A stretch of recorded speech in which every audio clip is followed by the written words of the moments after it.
Pemirsa, terima kasih pian masih bersama kami. Berita selanjutnya mengabarkan, anggota Panitia Khusus DPRD Banjarmasin kembali melakukan pembahasan rancangan peraturan daerah retribusi tenaga kerja asing di Banjarmasin di ruang mini DPRD Banjarmasin.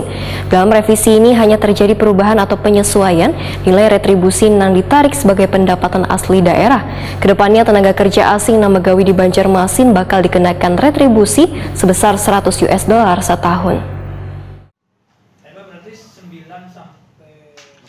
Anggota Panitia Khusus DPRD Banjarmasin kembali melakukan pembahasan rancangan peraturan daerah retribusi tenaga kerja asing di Banjarmasin. Rapat yang digelar di ruang mini DPRD Banjarmasin di Jalan Lambung Mangkurat, Banjarmasin Tengah ini dihadiri bagian hukum wan instansi terkait di lingkup pemerintah Kota Banjarmasin jelang tengah hari Selasa 7 Juni 2022. Masih dibutuhkan apa? Jadi gini lah. Jadi kan ada beberapa ayat tadi kan.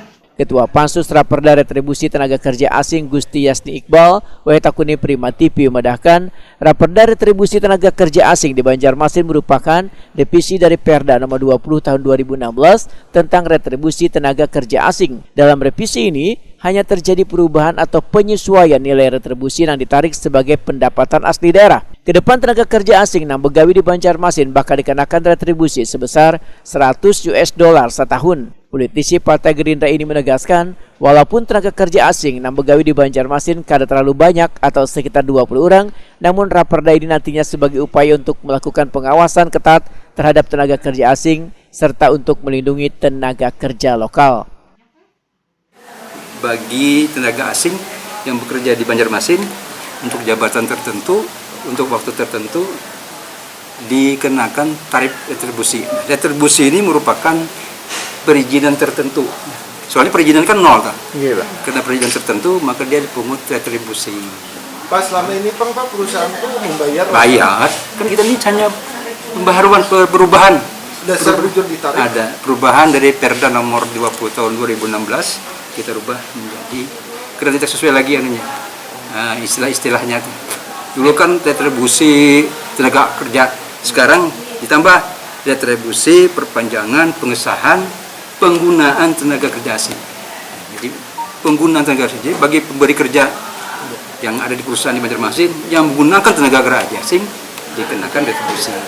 Jadi yang dikenakan retribusi itu perusahaannya. Perusahaan pemberi kerja. Mekanisme anunya Pak, penarikannya Pak. Ya, biasanya kan sudah diatur sini ya. Jadi permohonan, kemudian dapat rekomendasi dari pusat. Ada kan antisipasi dari pusat bawa ke Banjarmasin, kemudian diberikan surat keterangan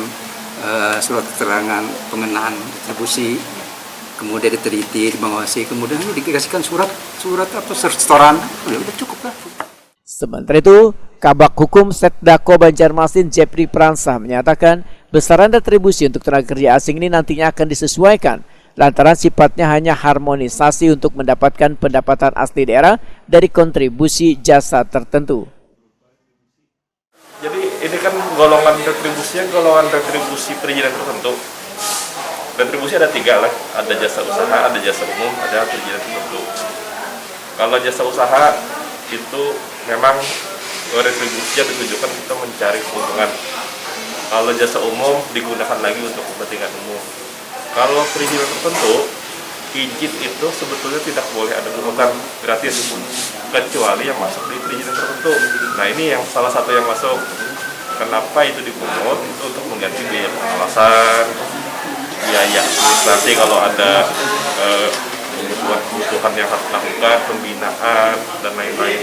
Jadi bukan untuk penggunaannya untuk menutupi biaya yang dikeluarkan oleh Pemda dalam melakukan pengawasan terhadap orang asing, tenaga kerja asing.